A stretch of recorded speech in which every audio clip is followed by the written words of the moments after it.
두 분이 연인이셨는데 헤어졌어요. 근데 안 좋게 헤어진 거예요. 안 좋게 헤어졌으니까 뭘 어떻게 하겠어요. 뭐라도 공격하고 싶으니까 연인 관계에 있을 당시 영상을 찍었는데 그 영상이 나의 동의 없이 찍은 것 같다. 이 당시 촬영된 장소가 모텔이었어요. 모텔. 문제가 됐던 그 촬영 장소가 됐던 모텔을 다 갑니다. 카메라를 켜고 모든 방에 거울이 있었어요. 26년도 새로운 컨텐츠인데요. 저희가 무죄나 불송치, 완전 승소죠. 형사사건 중에 어떻게 이겼는지를 조금 복기하면서 비슷한 상황에 놓인 분들한테 도움이 됐으면 좋겠다는 마음에 영상을 한번 찍어보려고 해요. 그래서 오늘 사안은 불송치. 저희가 아주 좋은 성과가 냈던 사건에 대해서 어떻게 방어했는지 간략하게 좀 알아보고자 합니다. 사안은 이래요. 두 분이 연인이셨는데 헤어졌어요. 근데 안 좋게 헤어진 거예요. 안 좋게 헤어졌으니까 뭘 어떻게 하겠어요. 감정이 엄청 안 좋지. 뭐라도 공격하고 싶으니까 연인 관계에 있을 당시 영상을 찍었는데 그 영상이 나의 동의 없이 찍은 것 같다. 이게 되게 웃긴 게요. 몰카를 찍힌 사람이 몰카를 언제 어떻게 찍혀진지 그 핸드폰을 보지 않고 알 수 있습니까? 알 수 없죠. 저희도 피해자 대리를 많이 하는데 무고가 아니라 몰카 피해를 입으신 분들은 되게 확정적인 진술을 하시기보다는 추측을 해요. 그때 그 남자가 핸드폰을 숨겼다. 대단히 비정상적인 어떤 액션이 있었다. 그래서 의심이 된다. 이런 내용은 있을 수 있어요. 아니면 내 영상이 유출됐다든지 아니면 현장에서 몰카를 찾는 경우는 빼박이죠. 그런데 카철 무고 같은 경우에는 대단히 특이하게도 언제 어디서 찍었는지 피해자가 알아요. 사실 알기 쉽지 않아요. 이 케이스는 전형적으로 일시, 장소, 상황 이런 거를 여성분이 매우 구체적으로 적시했어요. 그러면은 이런 생각이 들 법도 경찰은 바본가?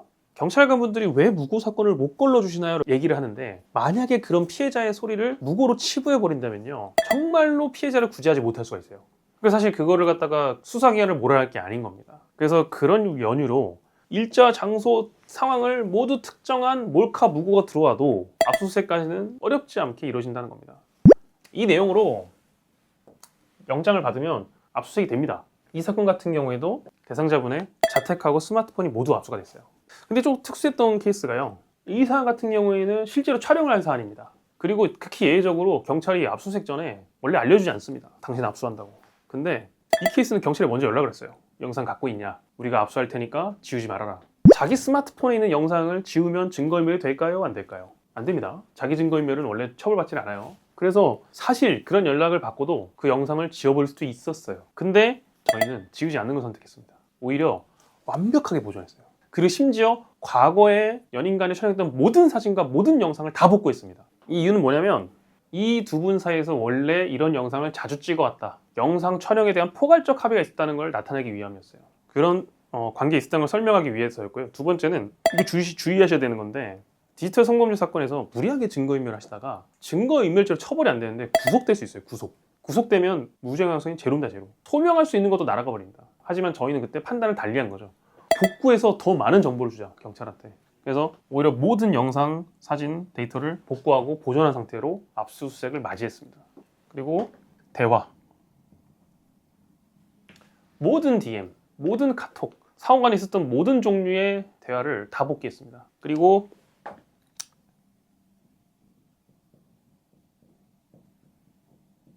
이게 진짜 알파이자 오메가인데요. 이 두 분의 히스토리를 처음 만남부터 종결까지 다 정리했습니다. 이게 말이 쉬운데 이건 AI도 안 되고 정말 오랜 시간 동안 고객하고 대화를 나눠야 됩니다. 언제 어떻게 만났고 어떤 관계였으며 어떤 상황에서 왜 싸웠고 왜 헤어졌는지 그리고 어쩔 수 없이 두 사람의 은밀한 얘기까지 할 수밖에 없습니다. 성관계는 어느 경우에 했었는지 어떻게 성관계를 했고 두 분은 어떤 취향을 공유했는지까지 모두 다 썼습니다. 그리고 관련된 보강 증거가 있다면 모두 포함을 시켰습니다. 그래서 의견서로 정리해가지고 수사관한테 제출했습니다. 그 수사관한테 제출한 시점이 첫 번째 피의자 신문조사 받고 난 이후예요. 그럼 첫 번째 피의자 신문조사 때는 뭘 했냐? 자, 저희는 이 사건에 대해서 객관적 진실이 저희 손에 있었기 때문에 억울함만 피하면 됐어요. 객관적 진실은 타임라인으로 정리했습니다. 이 타임라인에 따르면 이분의 억울함은 명확했어요. 그런데 이 명확한 진실을 두고도 경찰한테 조사를 받게 되면 경찰의 의도 또는 본인의 실수로 인해서 오인할 만한 진술을 할 수가 있어요. 그래서 저희가 경찰 조사 대비라는 프랩이라는 걸 많이 하는데 실제 조사한 것처럼 연습하는 겁니다. 단순히 연습한 걸 넘어서 저희는 이 타임라인을 고객이 모두 다 최대한 진술할 수 있게 진술을 다시 정리했습니다. 적극적으로 경찰한테 더 많은 걸 설명할 수 있게 스크립트를 매우 세밀하게 짜드렸던 거예요. 이렇게 조사를 받고 난 이후에 경찰이 다 믿어줄까요?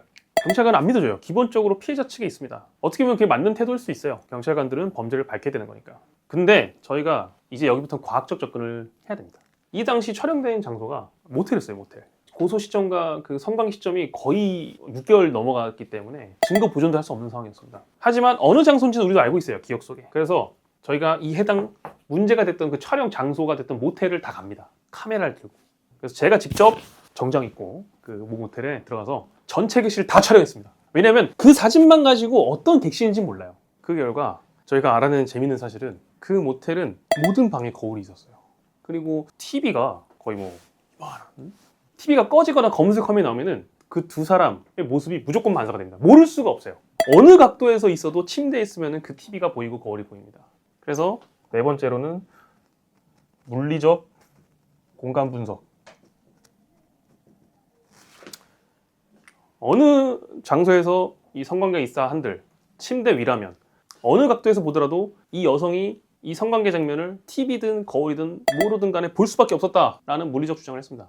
이게 그리고 어느 정도 조사가 이루어진 다음입니다. 이걸 먼저 제시하지 않은군요. 경찰관이 뭘로 공격한지를 알아야 되기 때문입니다. 이렇게 얘기한 분도 있어요. 기선제압이다. 처음 조사 때 모든 유리한 증거를 다 쏟아내서 승기를 잡아야 된다. 간단한 사건은 그게 맞습니다. 압수수색까지 이루어졌다? 이 사건은 사실은 유죄의 심증, 이거 확실히 유죄다라는 게 강한 거죠.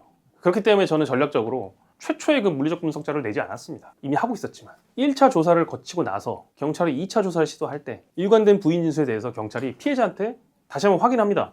그 상태에서 확인을 하고 2차 조사가 들어오면 경찰은 최대한 피해자와 함께 그 모순점을 경찰이 갖고 왔는데 이게 나올 줄 몰랐겠죠. 물리적 분석 자료. 그럼 이거에 대해서는 경찰도 따로 준비한 건 아닙니다. 그러니까 그 조사 과정에서 저걸 시작과 동시에 제출합니다. 대부분의 이런 조사는 경찰관들이 준비를 해옵니다. 어떻게 진술을 받아야겠다. 근데 어떻게 진술을 받아야겠다는 시점에 우리가 그걸 틀어버리는 겁니다. 그리고 그걸 편철해버립니다. 의견서로 내는 게 아닙니다. 그렇게 되면 그 조서의 일부가 되어버립니다. 그러니까 핵심이 갑자기 물리적인 상황이 됐던 거죠. 성관계 이런 장소에서 도저히 몰카인 거를 모를 수가 없었다. 그리고 이걸 처음 제시했으면 이미 이걸 가지고 피해자가 반박을 했겠죠. 이 자료가 나오고 나서 피해자 측에서 오히려 반대로 합의 시도가 왔습니다. 저희는 합의 안 했고요. 그러니까 합의라는 게 웃긴 거죠. 피해자가 뭘 합의합니까? 지금 짧게 써놨지만 이 모든 과정이 8개월 정도 걸렸어요. 8개월. 1차적으로 여기까지 8개월입니다.